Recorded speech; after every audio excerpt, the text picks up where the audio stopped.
All right. Very happy morning to everyone. I think it's time for us to start. All right.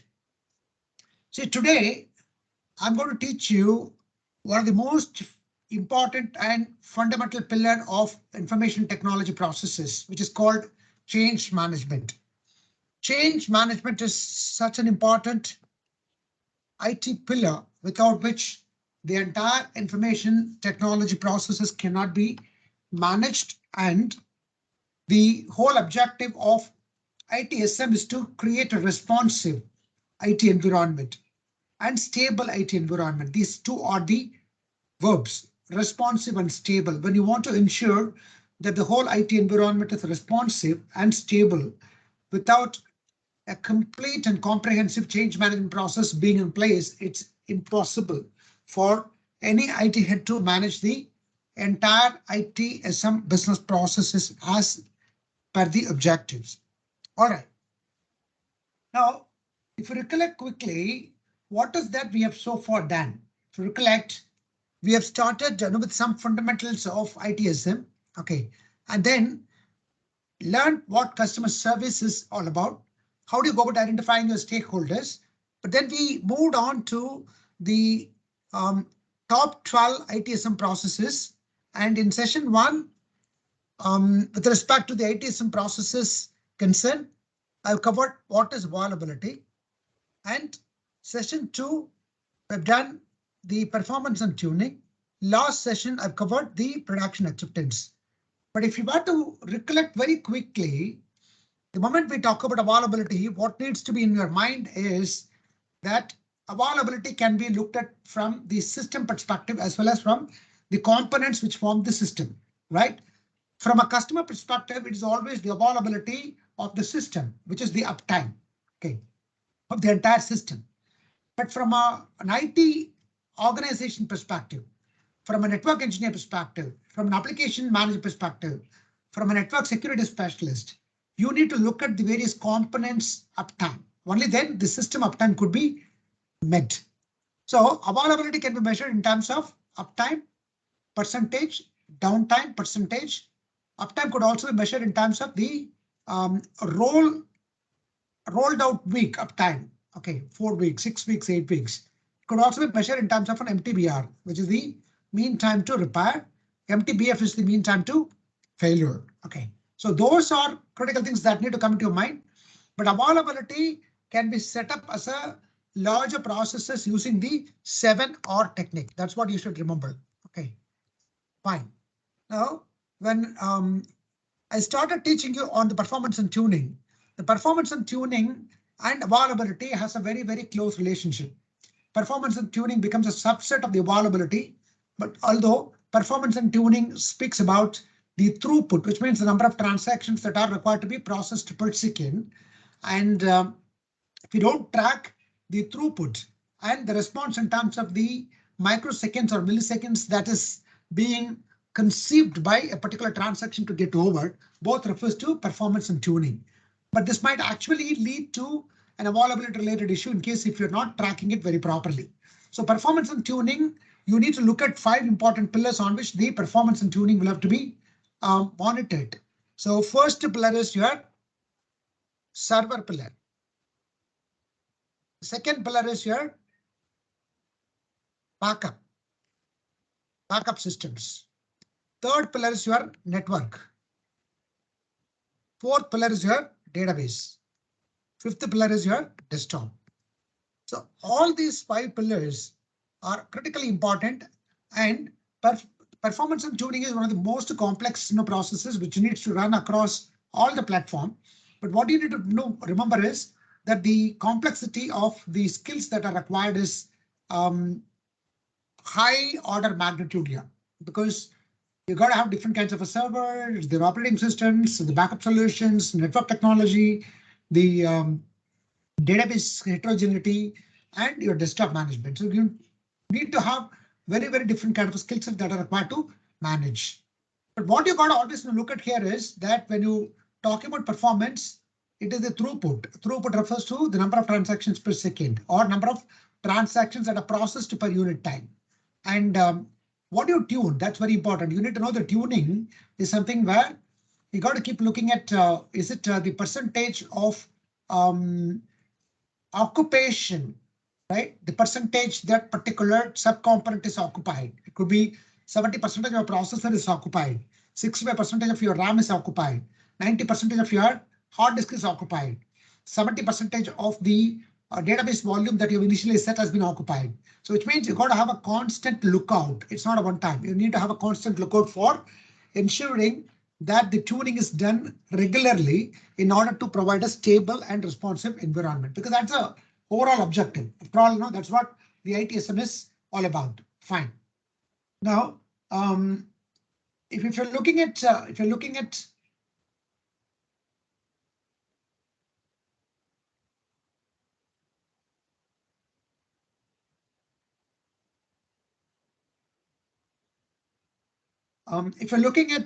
production acceptance, then production acceptance is one of the very, very important process that I taught you in the last session.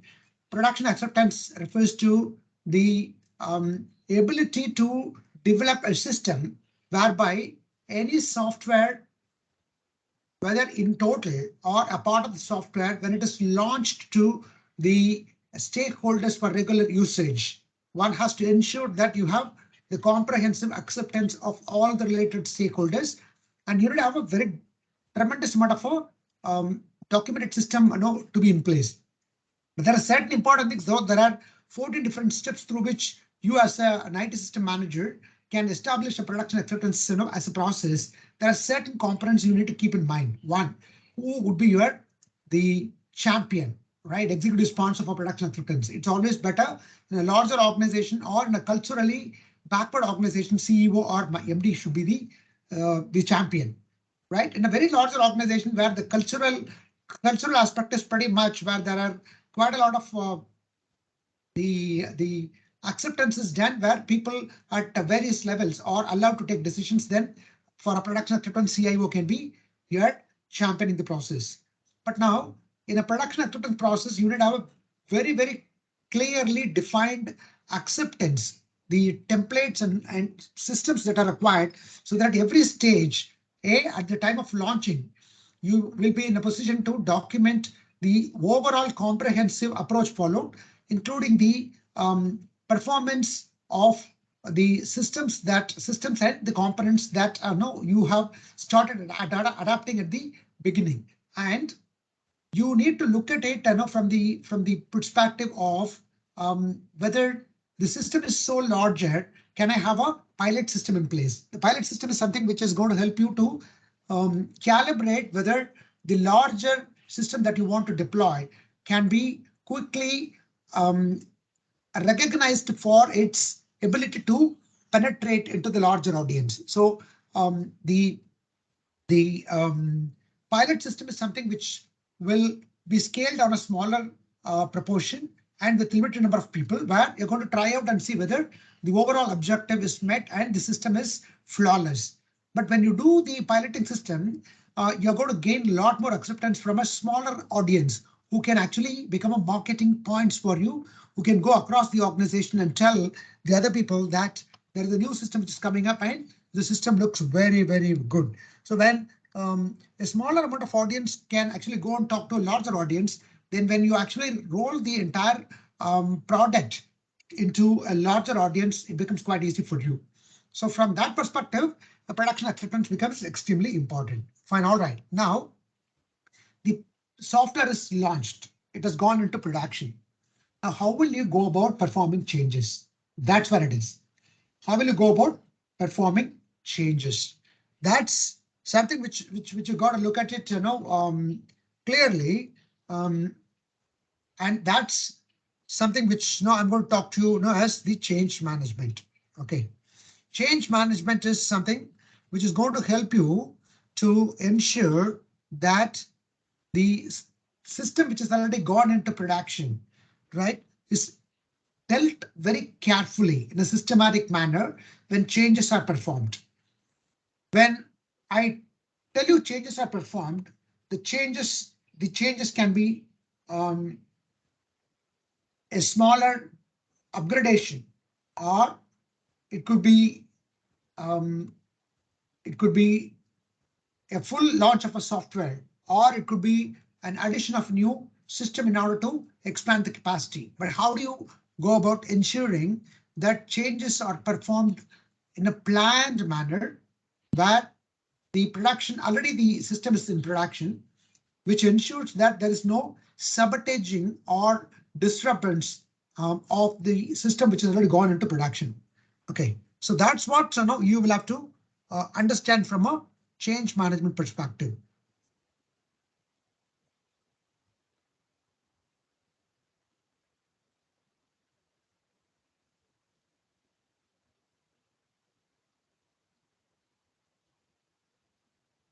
Okay, now let's look at then, which means, see, now you need to now understand, prepare the complete blueprint of your IT environment, right? As and when you start launching a new system from an IT perspective, from a CIO perspective, now you have to have your complete blueprint of the entire IT environment. Now, this is how the blueprint is going to look at. This could be location wise, or it could be for a global as well. Okay. When you look at, I think it's better that location wise, the blueprint is so detailed. Now, when you look at the blueprint of the entire IT environment, then it's going to talk to you the number of components, right? Each one is a component here, right? Each one is a component. A switch is a component, a PC is a component, a printer is a component, a router is a component, right?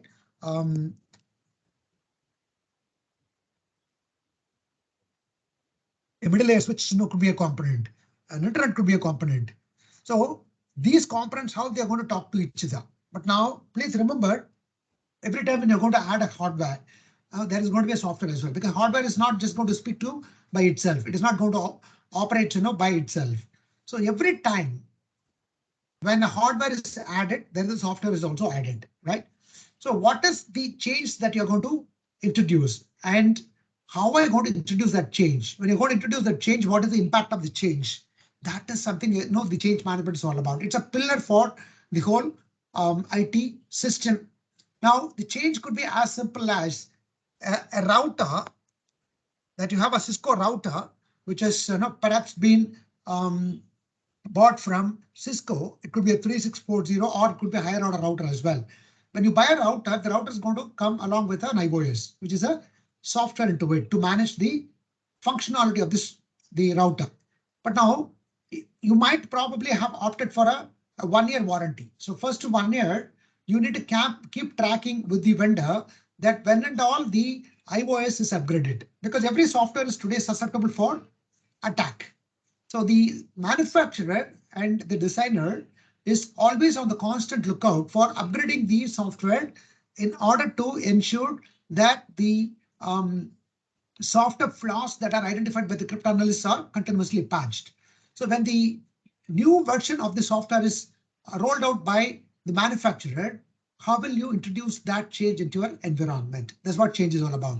Or it could be the largest change that I was talking to you in the last session, that an SAP is to be rolled out. So how would you go about planning the SAP, and what kind of a change management is required to be in place for rolling out such a larger change that needs to be applied into your environment? Or it could be an addition of a new a customer network, where you're just starting with a new project with a customer, where about 25 people are required to be added. 25 people are required to be added. 25 people are required to be added, in which the IT environment has to be newly created. So that becomes a change as well. Okay. How is that? You will have to go about conducting such changes, is what now we will have to look at it. Fine. All right. So that probably takes us to what is the change management definition? Okay. Now follow me very clearly, because there will be certainly a 10-mark question in anything between 7 to 10-mark question in this particular subject. Now, with the introduction that I've given you, a change management. A change management is a process, right? What is the process? Process will contain sequence of steps that are required to be followed by various stakeholders who are a part of your change management process. So it's a process to control two important things. One, It's a process to change control, and it is a process to change coordination. So there are two things. One is the change control. The moment I speak about change control, it has got three important things. A change control refers to initiating a formal change request, prioritizing the change request based on high, medium, and low. High, medium, and low. And approving the change request. Now, this approval has to be done very carefully because it has got to be done independent of the IT system. So typically a change approval board, CAB kind of an approval board should be available to, which could be constituted by the top management, with a cross-functional team. So change control board or change authorization board can take up the all high critical change requests, review and approve. So that three important activities can come under the gamut of change control. Now, change coordination refers to four important activities. One, collaboration, because when you want to run a change, right, you need to collaborate with various stakeholders. It's not very simple. Let's say when I was talking to you in the last session, how I had followed a process of deploying an SAP system, which took almost about 16 months. But look at the collaboration, the number of stakeholders with whom you will have to interact with. So every change, you will have to decide who are all the stakeholders with whom you need to collaborate and what each stakeholder job is all about. Plan for the whole thing and schedule it. What are the date and time by which you want to introduce the change? Communicate to the stakeholders that what will be the expected downtime or impact of this change and why you want to do the change, and then implement it. So these four activities will come under the category of change coordination. So the moment you talk about a change management, you need to recollect and keep in mind what is the change control and what is the change coordination. The change control and change coordination are the two important aspects in a change management. One has to look at it.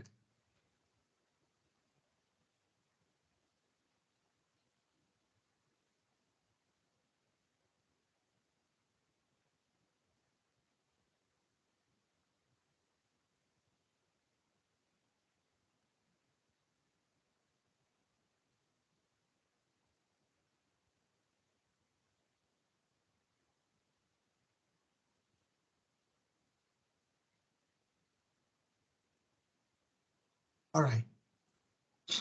Now, let me take you a little more in detail about this. We will discuss this in detail. I'm going to run the entire change management policy and procedure that I have applied for my organization and how this is being done as well. When you want to understand the change processes, there are 7 different aspects. One is raising a change request. This is the step 1. Now, there could be multiple situations in which the change requests are required to be done. Now, these situations could actually be driven by the statutory bodies and the local government as well. For instance, if the local government, right, increases the tax levy, right, sometime during the December of a month of a given year, right, it could be a tax table that you might have to change it immediately, because if you don't bring in this change, then you will actually be penalized by the government, because you are going to be at loss. So when a government, local government or the central government of India, when they introduce a change on the tax slab, which needs to get reflected and you'll have to charge on your customers, that could be one of the change. So if that being the case, the tax slab need to be changed. Now let's look at it now. Every year, the organization is going to run out a payroll increase. So your payroll increase based on the percentage of increase that has been accepted and approved by the management. Then you have to run a payroll change that needs to get reflected, from the 1st of March or April or 1st of January of a given year, based on the actual schedule that's being followed as a financial year, right? So that it could be a change driven by the external environment, or it could be change driven by the internal environment as well, or it could be change that is driven by the suppliers on whom you have a great deal of reliance. Fine. The second step is you've got to prioritize. Now, what this is all about, you got to prioritize based on what are the changes that is going to impact your business if you don't introduce the change. If it is very high, then obviously you will have to target those changes in a short span of time and quickly. The change that we're talking about in terms of the payroll, increase in employees salary, or could be a tax table that needs to be tweaked to reflect the increasing tax levied by the government of India. They are all very high. Priority is very high for the reason that if you don't introduce those changes quickly, then your business will have a serious implications. They're all high impact changes. It could be medium impact changes as well. All those infrastructure related upgradations could be coming under medium impact changes. And it could also be low impact changes. Low impact changes are not required to be planned well in advance, and they are not required to be planned during any day times with outages. So high impact changes, there could be even an outage, but you've got to plan it immediately. Otherwise, the organization will have a significant impact on it. Okay, then comes the third step is called an approval. Approval is a change review board. I'll speak to you about the change review board and its typical responsibilities. Now, all changes, at least the high impact changes, need to go through a change review board, which can actually help you to independently calibrate and assess what are the kind of effort that are required and bring in visibility as a for your team as well. So change review board in a very larger organization, change review board which comprises of multiple stakeholders, it could be a cross-functional team, is always decided and to be in place. Then you will have to collaborate. See, the collaboration is a very, very important part. It is not just the collaboration alone, it is also the ability to define who has to do what. When you perform a change, let's say, for example, now we'll take the tax table. So in most of the modern software, the tax changes are not driven through program changes. Okay. They are all available, so you got only configuration level. The tax changes could be done at a table. So when you want to introduce a tax slab, an additional tax slab of let's say 10%, okay, from 5% to 10% GST. Okay, that's what you will have to introduce. So if that has to be introduced, now who are all associated collaborative team members involved in this? Obviously, the person one is an application manager. Person two is the database specialist. Person three would be your test team. Okay. 4 could be your hardware engineer. 5th could be your network engineer, right? And 6th could be the corresponding finance team, which are responsible for ensuring that the revised tax slab is reflecting. 6th could be your customer representatives, which means your sales or marketing organization. So these are all the team with whom you will have to collaborate for such a small change even to be performed. And you got to tell very clearly who is responsible for what. That's a collaboration. Then you go into a scheduling. The scheduling is date and time of change. What is the date and time by which this change is to be implemented? Now communicate that this change to all the stakeholders with whom you will have to collaborate and tell them what is the impact of this change. In case if this change is not done, what will be the implications? Primarily for the reason that you're going to tell them, I'm going to plan, it's a planned approach. B, what is the significance of this change? Okay, then you perform implement. So when you are implementing, there are quite a few things that you got to understand. One, when you implement, you got to very critical in terms of even before implementation, you plan it in such a way that in case if something goes wrong, now how will you go back to roll back to the original situation? So you must have a plan for rolling back to the original situation in case if something goes wrong. So you should have planned that as well and log every critical milestones during the change implementation process. When I say milestones, the critical activities that are required to be signed off, and collect metrics in terms of whether did it go well, what time you implemented, and what time it got ended, what is the total turnaround time, and is it a planned change or is it an emergency change? So you got to have a clear metrics during implementation. So these are the 7 different steps that you'll have to follow and understand how a change process will have to be will have to be persuaded. Fine.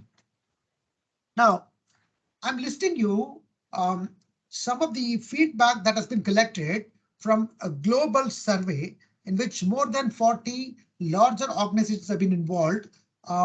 They've been asked a question about the change management, and no, they've been asked to respond. What is the change management system understanding in your organization, and how well the change has been pursued? If you look at it now, I'll just take you some of the outcome and its implications. Now, there are two columns. One, a percentage of occurrence is the column 1, and the description of a drawback as delivered by the participant. Okay. So 95% of time, some of the organizations have voted that not all changes are logged. Okay. So they don't log all changes. So which means there is a serious implication. If you don't log every change, then you cannot expect the IT environment to be responsive and stable. Okay. 90% of them have told that change is not thoroughly tested. So it's going to have a huge implication. If changes are thoroughly tested and reviewed, approved, then it is going to impact somewhere else. And most of the times I've seen even medium to larger organization. Initially, when you roll out an SAP software kind of a larger change, you will have a large team of people who would have done system integration testing, who would have done system testing, who also would have done user acceptance testing. So finally, they will roll out a user acceptance testing. Now, once the SAP kind of a large software is implemented, let's say after about 9 months time, there is a new change that is required to be done. Okay, in the finance invoicing module, or it could be in the logistics module, or it could be in the purchase module. Now, most of the organizations at the beginning itself, I have not come across such good organizations where they've created a regression pack.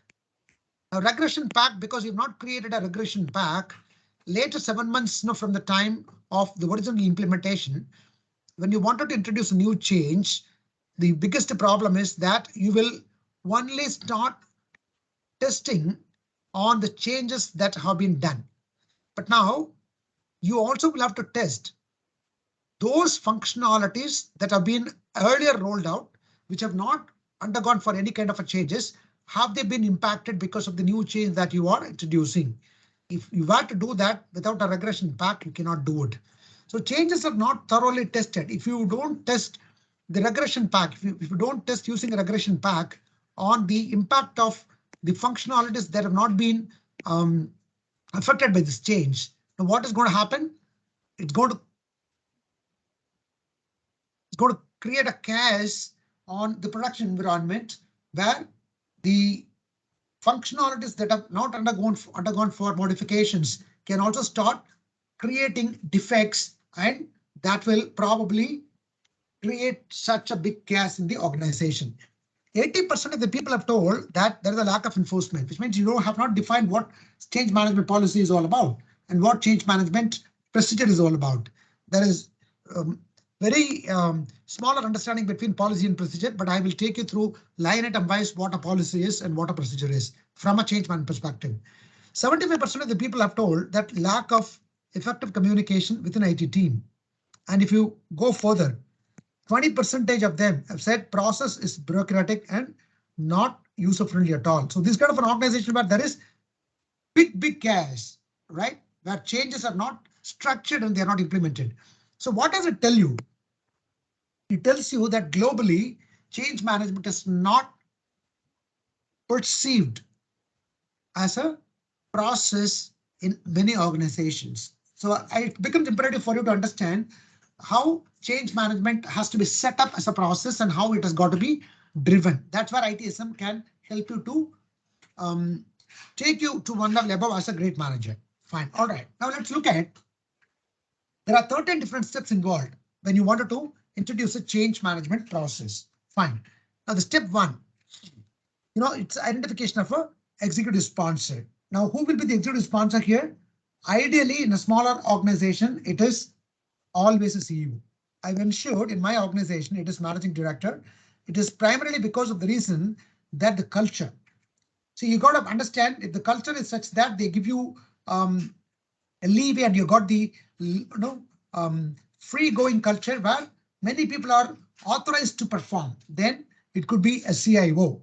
But if culture is such that every activity goes to the top, it is better the executive sponsor could be your CEO or managing director. In a larger organization, the like Wipro or Cognizant, okay, where you have location-wise IT infrastructure leads, okay. So the executive sponsor could be that location. It could be a location CEO or the location BU head, okay, for IT infrastructure management. Otherwise, in a smaller to medium organization, it will always be a CEO. What is the characteristics of the executive sponsor? The executive sponsor should be able to provide you guidance and directions in case if you go wrong. Okay, and they support you from the financial perspective as well when there is a budgetary requirements that are needed to be approved. Okay, then you identify a process owner. Now, process owner here will have the responsibility of assembling a CFT, cross-functional team, lead the CFT for implementation of a change, and conducting a change review meetings, which could be typically a once in a week, number of changes that are triggered for the week, how many changes did go through as planned, how many didn't go through as planned. So that's the job of a process owner. Third step is select a cross-functional team. And as I told you, the cross-functional team is very important because you need to create a buy-in or the change that is required to be done. Okay, when you create a cross-functional team, you might actually decide to run a small miniature version before you go into larger version as well. The fourth step is you arrange meetings of the cross-functional team in order to iron out the conflict of interest. So where you're going to define who has to do what. If it is the change that I was talking to you is a table structure, the tax table structure is required to be modified. Who has to do what? If you're looking at the application configuration manager, what is the job of application configuration manager? The application configuration manager will perform a configuration and add a new tax structure. All right. So the tester, what the tester will do? Tester will run trial invoices and see whether this is being captured. The salesman and marketing man will have to sign off that the new change tax slab gets reflected on the invoice, because ultimately that's the person who's going to collect money from the customer. And database guy will look at whether the changes that are performed when they run the invoice, do they get reflected in the database? And they also will look at the volume, the growth of the database, right? So that is how you'll have to define the role of every person. The fifth step will be establishing the roles and responsibilities, right? You are going to define it, who has to do what job, as just to explain to you. Then sixth step is identify the benefits of a change management process. This I will run a separate slide. This is very important component because if you want to become a great CIO or a CTO without having a comprehensive and strong change management system, it is very difficult for you to demonstrate that you are doing a great job. Because see, the changes that are performed, okay, it could be an addition of a new server as well for capacity expansion. It could be changes that are done in the network. It could be changes that are done in the software. It could be introduction of new software as well. Or it could be setting up of a new customer premises for handling customer calls. It could be creating new software development teams, okay, or it could be creating new software project teams as well. You need to have visibility from the management perspective on the jobs that are done by you. Okay, so there are quite a few things which is very, very important because you need to create a very high visibility for you and your team. And that's the key benefit, which I will talk to you about the benefit in a separate slide by itself. Seventh step is the metrics. See, two important things that you got to understand in a change. From a global perspective, you need to have a reference benchmarking. See, the finest metrics from a change management perspective is that number of changes done over the planned changes. Number of changes done over the emergency changes. These two ratios can tell you how what kind of an organization that you work with and how well your organization is prepared, which means changes, emergency changes divided by total changes as a percentage, or planned changes divided by total changes as a percentage. If emergency changes are anything between 0 to 5%, then your organization is pretty much can be calibrated into tier 1 very high matured organization. When emergency changes are 20%, then those kind of an organization should not work with at all, because it will create a chaos only. Okay, every change is required with plan. So the metrics becomes very important here. And the eighth step will be identify and prioritizing requirement. I spoke to you high, medium, and low. Though the author recommends 5 different categorization, I would recommend only high, medium, and low. We don't need to complicate. High, medium, low. High refers to those changes. If it is not done immediately, it will have a serious business implications and can lead to business loss as well. They are called high. Medium are the one where you need to upgradation. The infrastructure upgradation could come under medium. All other things can be under low. Fine. Then develop definitions, because change management is such a larger domain. You got to define the various terms, the steps and processes and policies which needs to be communicated to various stakeholders in order to create a standard understanding across the board. Step 10. Design the initial change management processes. This is where you will have to define the procedure for change management. I will take you through that. Then develop a policy. Policy is see, when policy comes at the top, then second only procedure comes. Policy is something which is going to set directions. These directions are required to be, this policy will have to be defined only by a CIO approved by managing director. I will take you through a change management policy that I have defined and approved by managing director. Develop a charter for change review and approval, which is the change advisory board. Okay, that's an independent body which can review and approve high priority changes.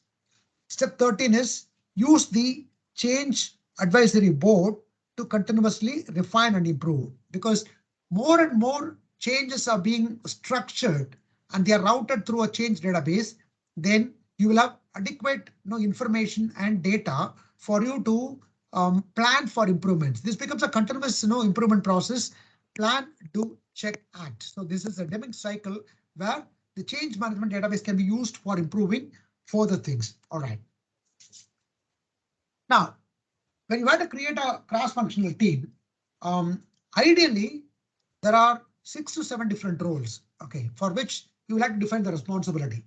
But depending upon the organization that you work for, depending upon the complexity of your organization, depending upon the ITSM organization structure that you have, you can decide whether you need all of this or you need some of them. But this is only a recommendatory approach.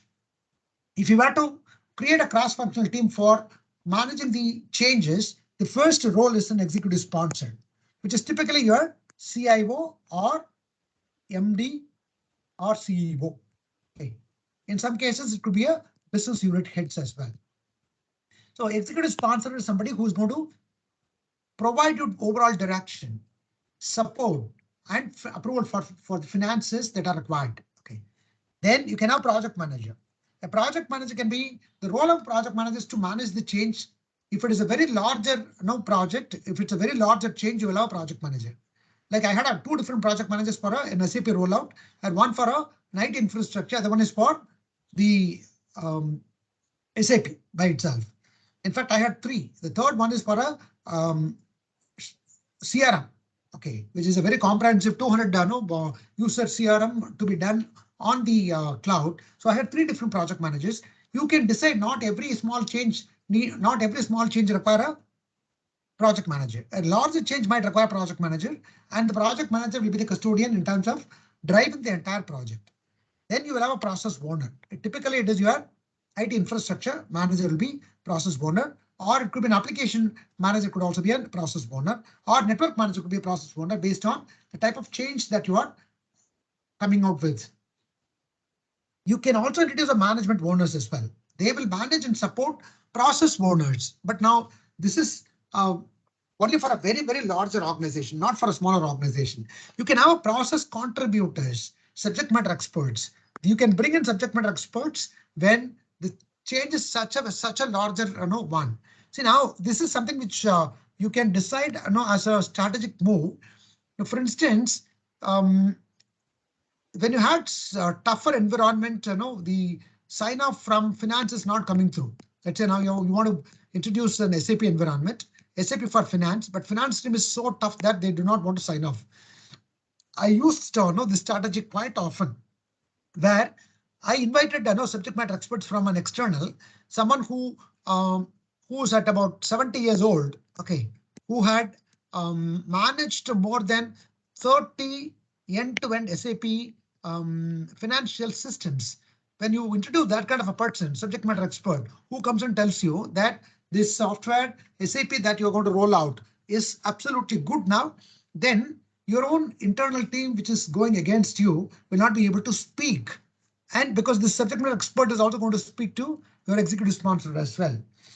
And management support teams. Management support team is something team which will provide the support to team members. But now management support team is not required to be a separate team by itself in a small or medium organization. You can also have process facilitators. But now you can decide how many roles are required for your organization and for the kind of change that you are pursuing with. Okay. Now, what are the benefits of the change management processes? This is very important. I will run this with you in detail. See, now change management is the pillar for an IT. If the change management is not implemented thoroughly and persuaded across the organization, it is very difficult for you to implement information security practices. Okay. The change management, the first important benefit that you got to look for is how do you go about bringing visibility for your own team? There's a larger team of people who are working in IT. Okay. The first thing that you're going to look at is by virtue of logging every change through a change request, you are going to ensure that these changes are logged, metrics captured, and they are presented to the management. So when by virtue of logging all those changes and by virtue of forwarding those high impact changes to an independent change approval board, there is going to be a lot of talk about how well you are managing the changes that are happening in your organization. That's going to create a big visibility for you and your entire team. So that's the first change. That's the first benefit. The second benefit is the stakeholders who are all connected with the change, as well as stakeholders who are not connected with this change, gets a clear communication well in advance about what is the change that they are attempting to do, what is the impact of the change, and who are all benefited by virtue of this change getting implemented. That communication goes well in advance, and because you send the communication, people become quite prepared in terms of performing their job. So it creates a lot of talk about how well you are organizing a particular change and create a lot of communication across the board. That's the second change. That's second benefit. You want that to happen. The third thing is, see, because you're logging so much of information about how well the change is being done, your change database, right, is going to grow like anything over a period of time. When your change database is going to grow, you will be able to perform multiple analysis, which could be a trend of number of changes that are done, the pattern of changes that are done, the improvements that are being done. Those analysis can help you to project the financial implications, quantification of the changes that are done, which actually have benefited the organization. So those analysis can be the third benefit for implementing a change management process. The fourth benefit is you can plan for high level of productivity when you have got a change management database. Now, the productivity improvement for your own team. Let's say now you are introducing a new set of team members for a project, a 25 members team, right? Now, this 25 members team, you need to buy desktops, laptops, and you have to create a physically separated network for the customer to access, and you need to buy routers, switches, and firewalls, set up the entire environment. Let's say, for example, when you're routing this change first time, end to end, which means from the time you physically barricade the entire location and until the time the team has moved in, 25 members team has moved in to be able to communicate with the customer. Let's say it has taken about 12 weeks. Let's say this is change request 1, 2, 4, 4. This is logged in. Now, similar kind of an activity is performed, is required to be performed later, then you can always refer from the database. Earlier, what are all the activities for a similar kind of setup to be done? You've taken 12 weeks. You can set up the team now. You cannot now take 12 weeks. I want you only take 8 weeks, which means 30% improvement is what you are looking for from a time perspective. Because first time when you're doing it, your team can obviously take more time. But when the change management database logs every such changes, including the time, you can always plan for continuous improvement of your team as a whole, improvement of the activities. Fifth benefit is proactivity. See, proactivity is something where because of the structured changes, many things could be prevented from sabotaging. Now today, I'll tell you the best example of proactivity. Proactivity. You become proactive. Now, most of the IT managers know that if you have a Microsoft environment operating system, Microsoft has standardized their patch management and release of the patch during the second week of Tuesday around 4 o'clock.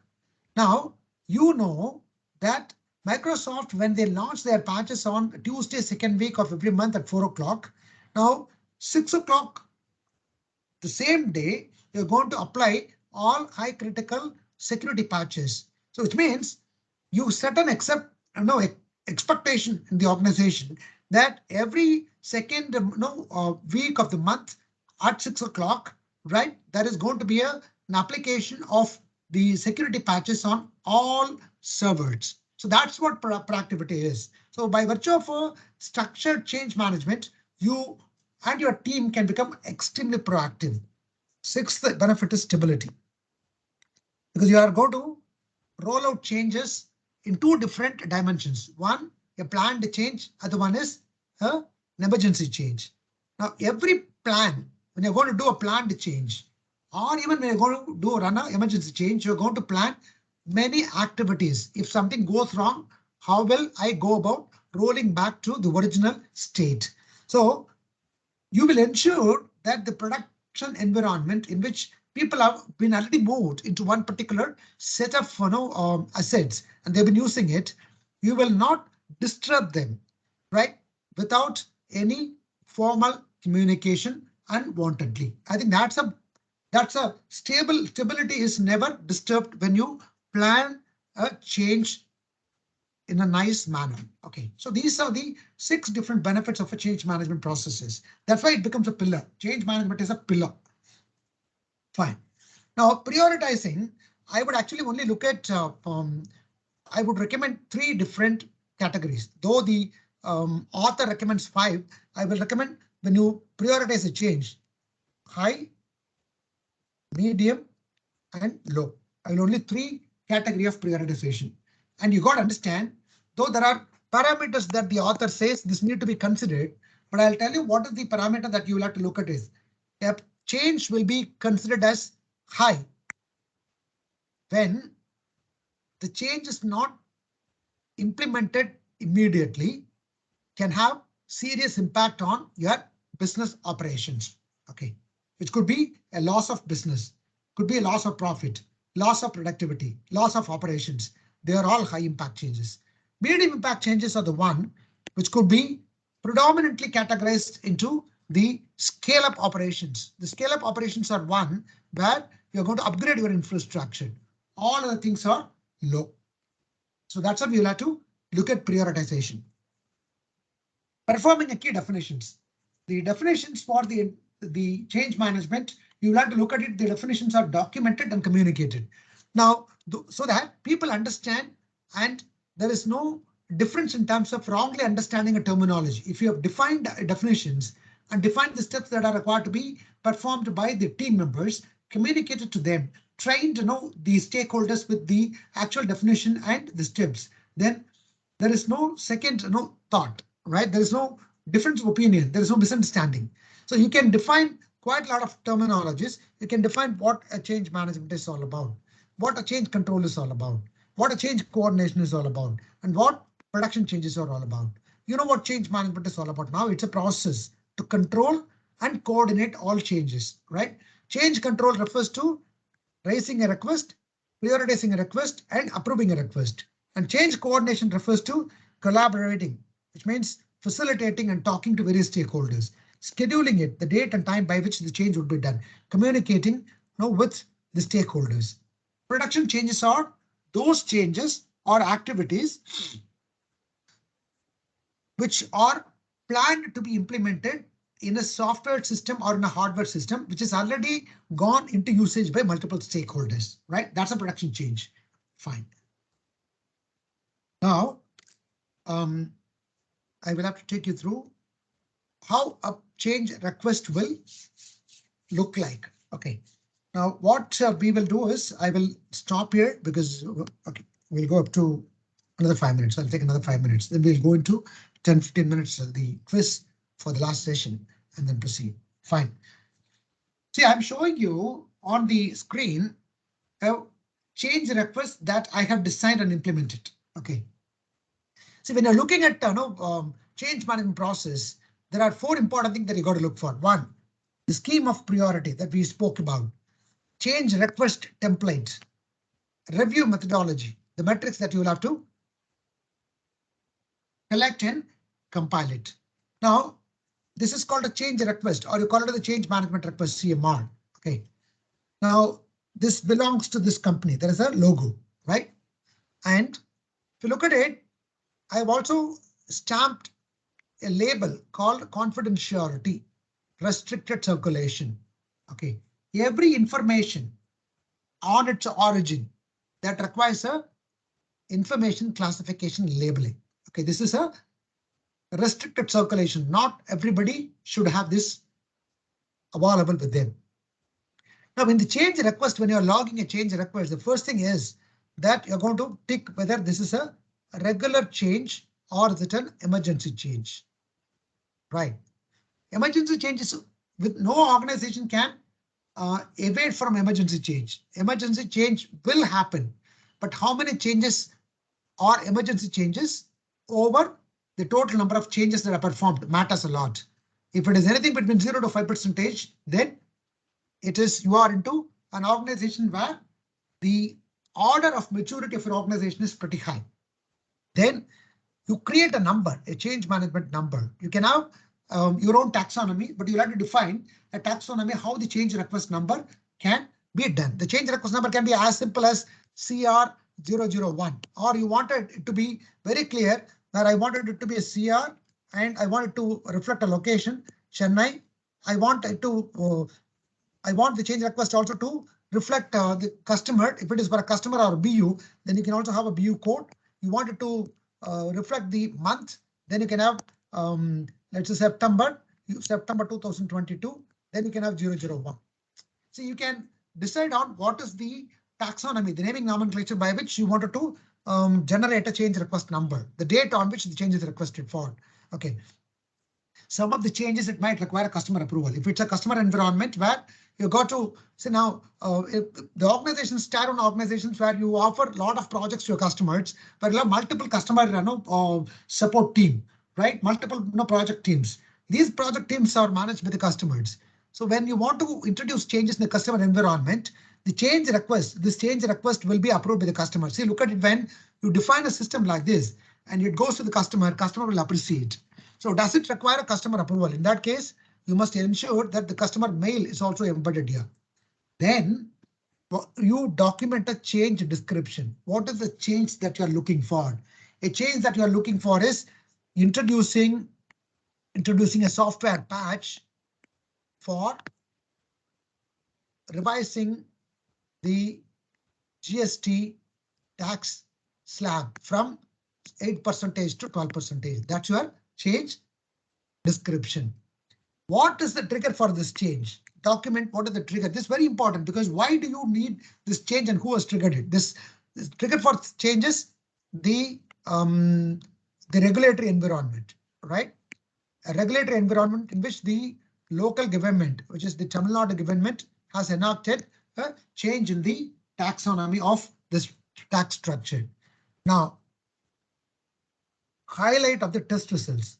You need to have a documented outcome of the test result, whether this particular change has been tested, who tested, what are the test cases that have been tested, what is the outcome of the test case, okay, whether the change has been successfully tested and will not create any kind of an impact. That also should be embedded here. Why? Because this change request will have to be approved by a change control board. Okay.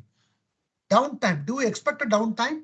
If you are expecting a downtime, then you will have to document the downtime. The benefit of this change. What is the benefit of this change? Because of the change that we are talking about here is something which will help you to comply with the local law, right? That's a benefit. So document the benefits as well. Will it have an impact to customer? Yes, this change is going to have an impact to customer because the customer invoice, right? Customer will be charged 2% more from 8% to 10%. Now, more important, this is where many people will fail. You need to have a backout procedure. Backout procedure is something in case when you are rolling out this change, okay, in the production environment, the finance team comes back and tells you that once the patch is implemented, instead of GST from 8% to 10%, okay, 2% increase. Instead of 8 to 10%, the invoices are getting printed as 12%. So you are being levied 2 more percentage extra. Instead of 2%, no more, you are levying 4% more. So there is a chaos in the production environment. So in such cases, you must be able to roll back to the original environment in which the invoice was taxed at 8%. That's called a rollout procedure. So you need to have a step-by-step procedure. In case something goes wrong, how will you quickly go back to the old production environment? That is very, very important. There is another component called a risk assessment, which I'm not going to talk to at this point in time. I will speak to once I complete the information security related processes, because every change also needs to go through a risk assessment process. First, I'll teach you what risk assessment, business impact assessment is all about, and then come to this particular section. Now, that's a section A.